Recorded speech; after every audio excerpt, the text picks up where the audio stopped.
Well, we did it. We don't have the rain. The rain went away. Terrific. You know, we've been putting this event on for well over 30 years. I think this is the 36th. And out of all those years, we only had one where it rained steady and we had to go inside. Although that was okay, it certainly didn't make for a spectacular July 4th concert. But we're delighted that the weather improved and we're here and everybody's here. It looks like we have a nice crowd out there.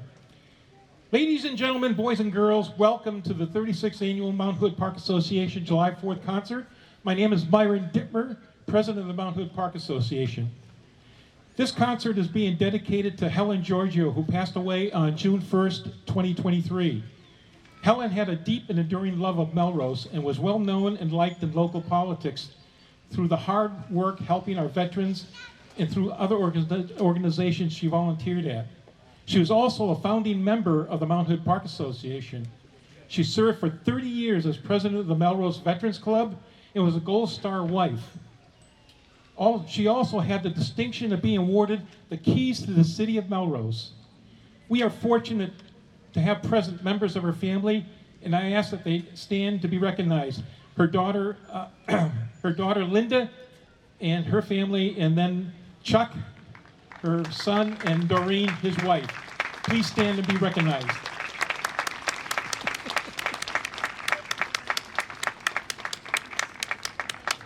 We'll all remember Helen for many, many, many years and her great accomplishments, and she made an impact on the city for sure. And we thank you, the family, for your support of her, and we hope you enjoy the concert too.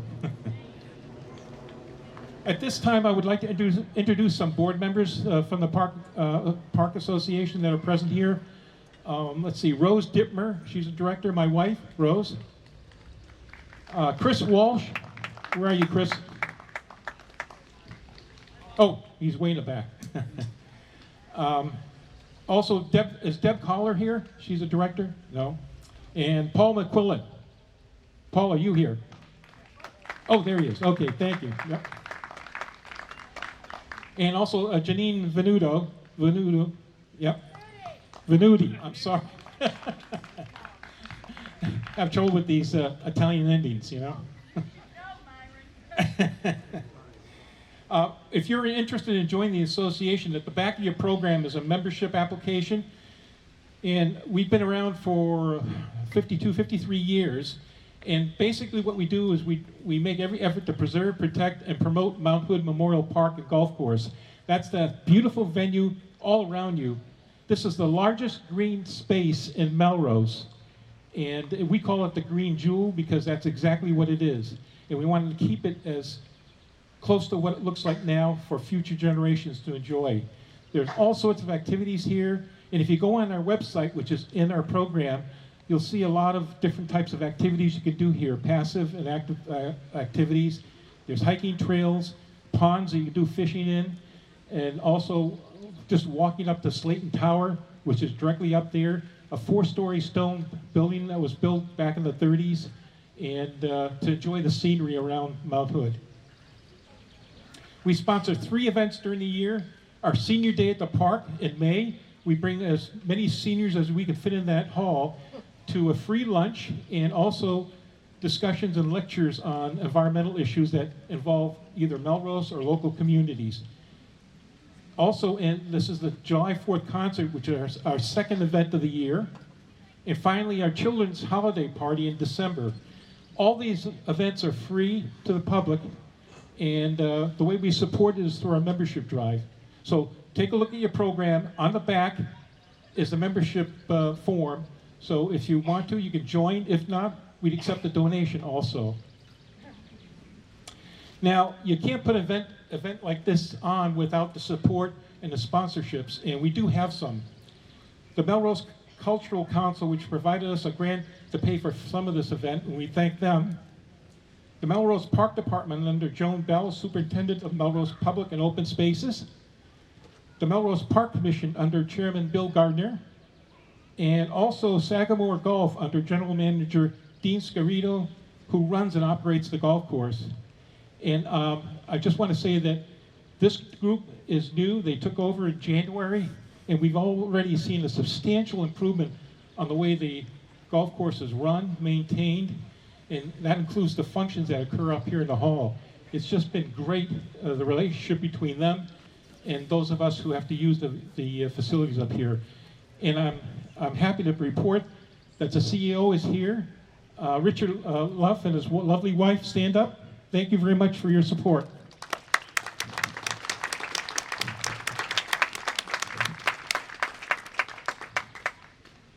Now, we've got some housekeeping things. Restrooms are located in the clubhouse behind me with access left and right through doors that lead inside. The restrooms are in the back of the fireplace in the corridor. You can purchase refreshments and food in the clubhouse. And for those children, we have free popcorn and lemonade to my left, down below. So feel free to have the popcorn and lemonade as long as it lasts.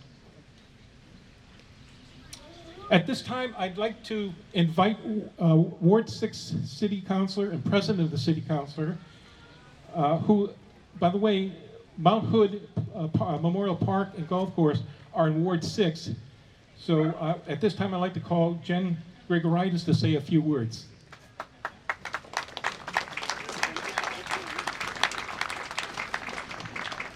Hi, everyone. I hope you can hear me. I'm not quite Yeah, you have to pull it down a little bit closer. There we go.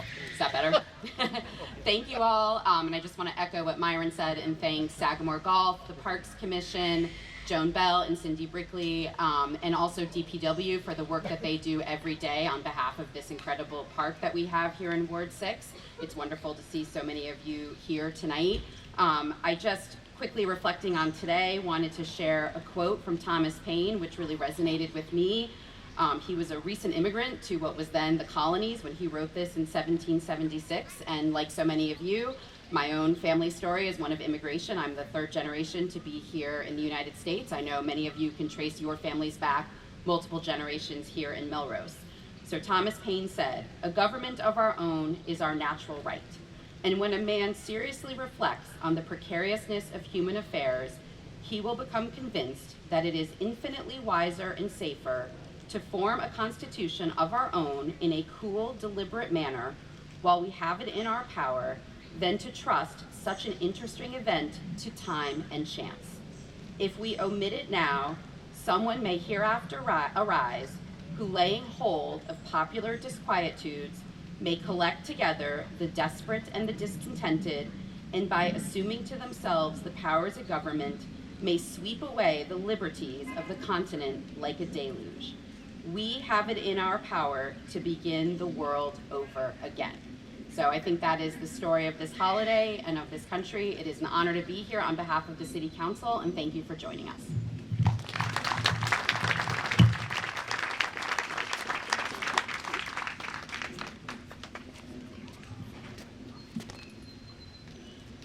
Okay, at this time, it's my esteemed honor and privilege to welcome our mayor, Paul Broder, to say a few words. But before he does, as most of you know, the mayor is not running for another term. He has served almost 4 years as our mayor, and I want to take this opportunity to thank him personally, as well as his family, for his dedication and commitment to improving our city governance through his policies, which have enriched our lives and benefited so many residents of Melrose. He has spent literally his entire legal career in public service serving his country, both at the state level, as an assistant district attorney, and then as our state representative, but most importantly as our former alderman and now as our mayor of Melrose. On behalf of the residents of Melrose, we sincerely and fondly wish you much success in the next phase of your life. And now, let me introduce our mayor, Paul Broder.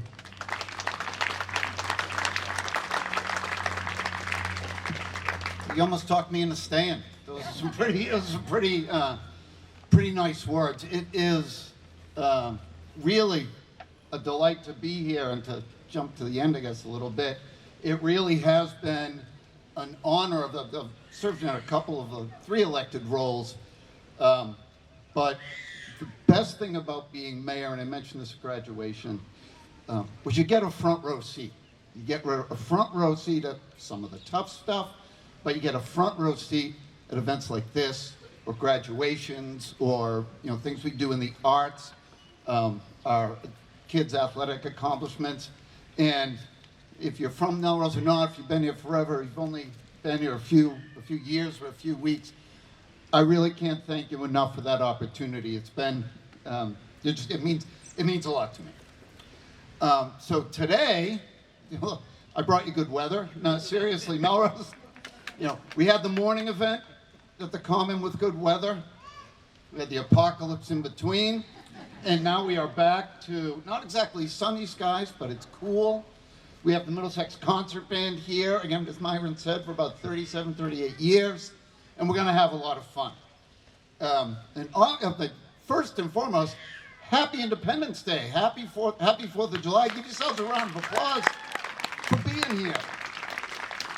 I do want to thank the band because they've been here time and time again, and it's such an important tradition here in Melrose. I do want to thank the Mountain Park Association, all their members for this, and in particular Myron. Myron makes himself sound like one of many, but he is a tremendous leader. And if you want to talk about service, Myron is an Army veteran who shows up for every event, big and small, that we do for veterans. And that is another kind of fundamental value of this community. So Myron, thank you very much for all that you did.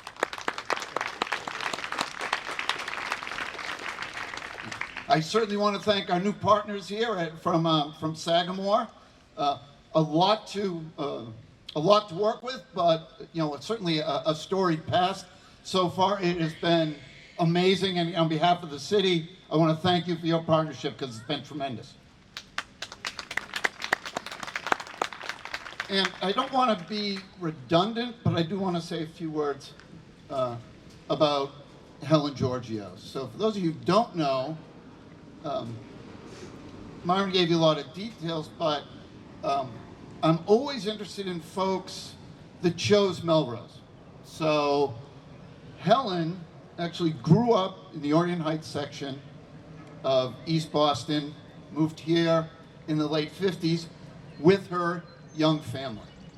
Gold Star wife, and for years and years and years, she dedicated herself, as Myron said, to the well-being of our veterans. And sometimes that meant big events, but just as often, it meant those smaller touches, those one-on-one or small group events where folks just want to be heard, they just want to be with folks that understand their experience, and we will never forget what Helen did for our community. That having been said, what I think the 2 cornerstones of Helen's life were family and faith. Those were the 2 things that motivated her, and it showed in everything that she did. And we are honored to have you folks here today to celebrate her life and her memories.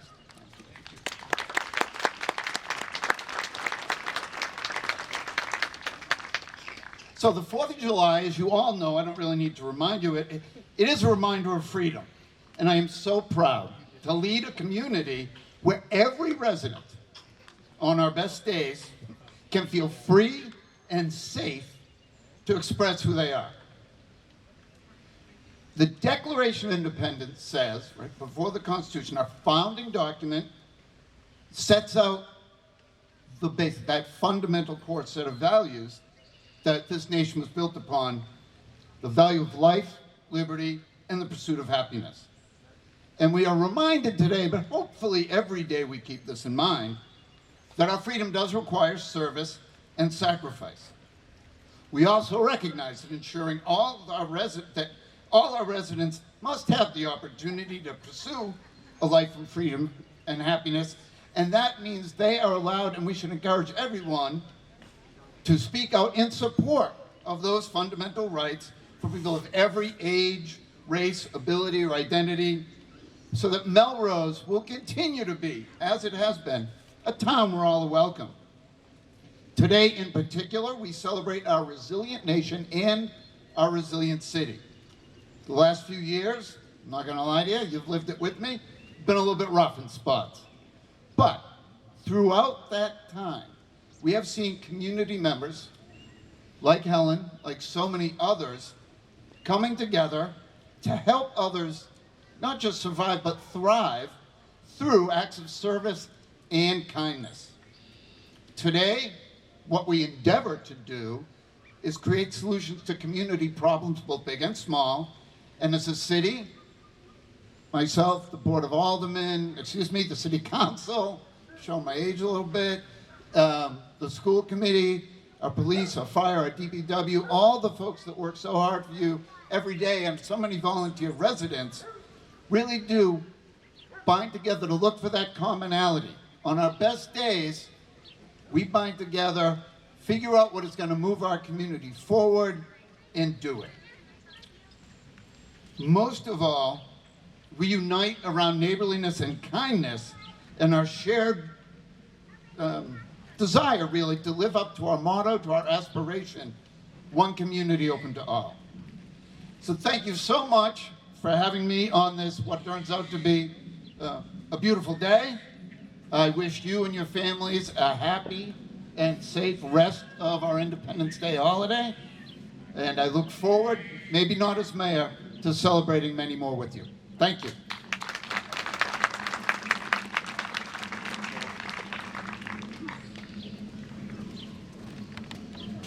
Okay, folks, relax. We're at the end here, almost.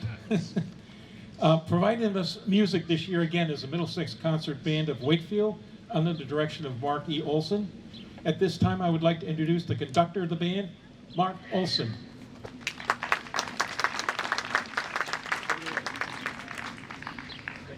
Please rise for the national anthem.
Good evening. It's so good to be with you tonight, especially when we thought, oh, is it going to rain or not? And glad the rain has held off. As we typically do, we'd like to start off now with a medley of the Armed Forces songs. And we encourage you to stand if you or a member of your family served in one of the armed services when that particular tune is played. And we'll start the Army, Marines, Navy, Air Force, Coast Guard, We don't have Space Force yet, so I'd encourage those of you that might be associated with Space Force to join with the Air Force, and hopefully next year we'll have the Space Force. It's recently out, we just don't have it yet. So here we go, a tribute to our armed forces.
And thank you for your service, those of you that have served in the armed forces.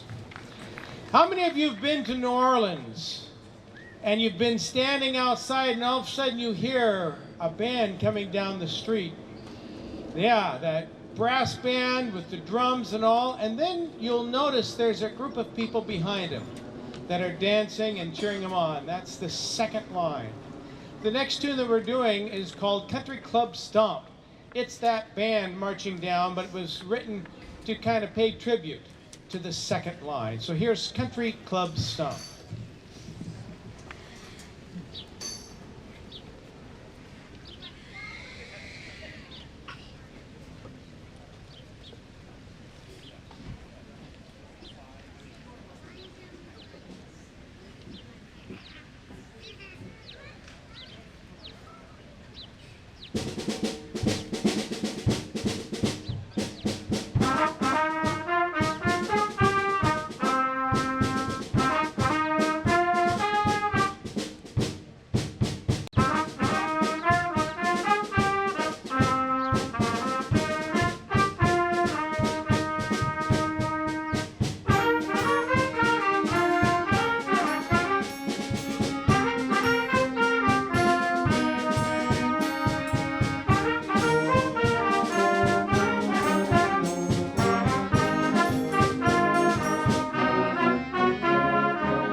Thank you.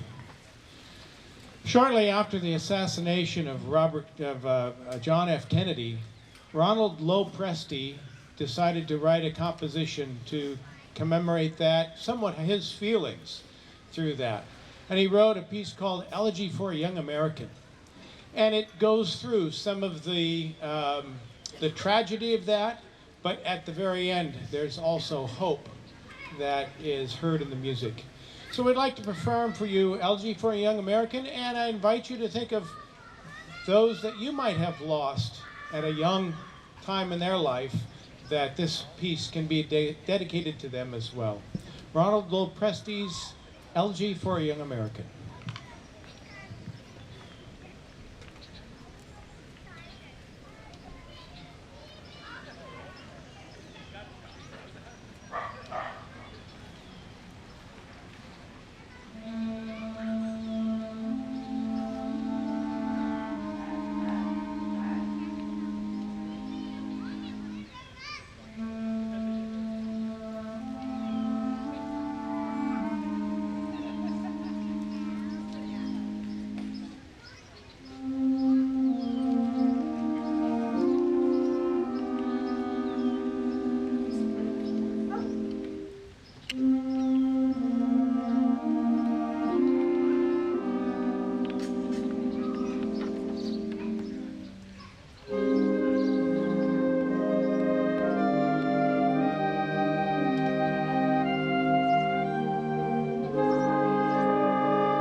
That, of course, John Philip Sousa's The Thunderer, dedicated to the weather today. Fortunately, that was the only Thunderer we're getting tonight.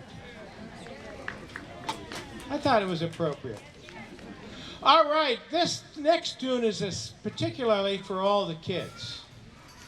Do you all know the tune, I'm bringing home a baby bumblebee?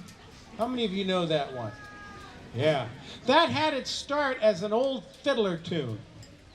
And we have an arrangement of that. It's called the Traveling Song. And we're going to play that for you. So you're going to hear that melody over and over and little different arrangements of that. Here's the Traveling Song.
We'd like to feature our trumpet section in the back row here and off to the side with the next piece that we're going to do.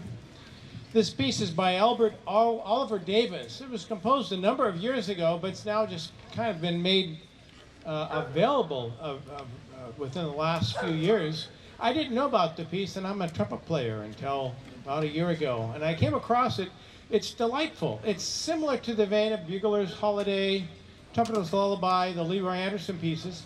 But this is Albert Oliver Davis, and the tune is called Cascading Trumpets.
Well, we need to go to the Broadway area of New York for our next tune. We got to do a little bit of some musicals. This is a number of different Broadway tunes in a selection called The Golden Age of Broadway. I'm sure you know all of these tunes. Some of you may not know some of these older ones, but you've probably heard them and not recognized them. A little bit of the Wells Fargo Wagon, 76 Trombones, Standing on the Corner, Luck Be a Lady, one of my favorites, If I Were a Rich Man, Till There Was You, Matchmaker, Matchmaker, and I Ain't Down Yet. So enjoy these tunes and see if you can figure out which musical each of them are from. Here's Golden Age of Broadway.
Astor Piazzolla was an Argentinian composer who wanted to become a very serious composer, and he was, but he decided to go to France to study with the famed Nadia Boulanger.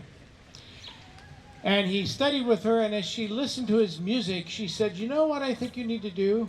I think you need to go back to your country and do the music native to your country." And that's what he did.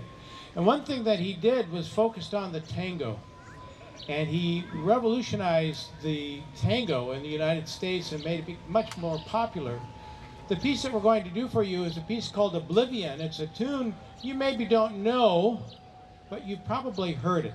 It'll sound very familiar to you. And we're going to feature one of our clarinet players, Jim Folse. And this is Astor Piazzolla's Oblivion.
One of the huge hits in the last few years, of course, is the musical Hamilton. How many of you had a chance to see that either live or on TV, the Disney Channel? I've watched it a number of times. It's wonderful music. So we have a selection of music from Hamilton. Hope you enjoy this.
we go.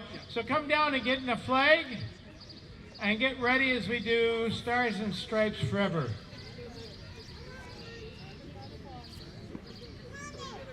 You don't have to be a young kid, you can be an old kid too, and march around. All right, you all ready? Come join the fun, you guys. Come get a flag over here. We won't start till you're ready. Are you set?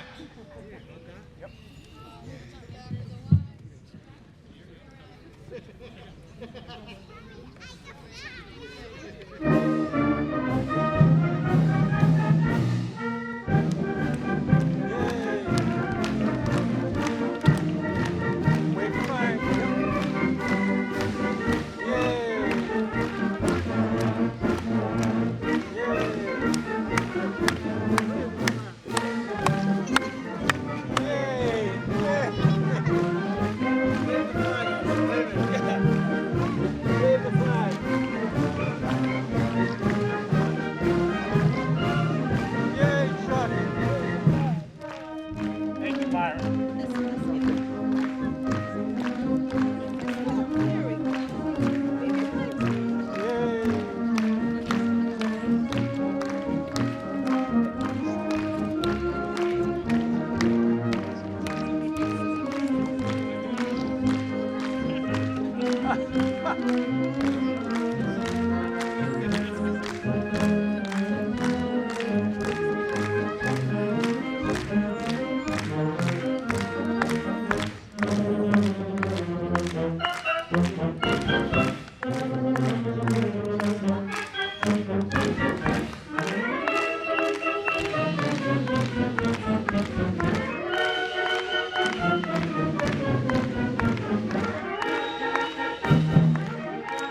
All right.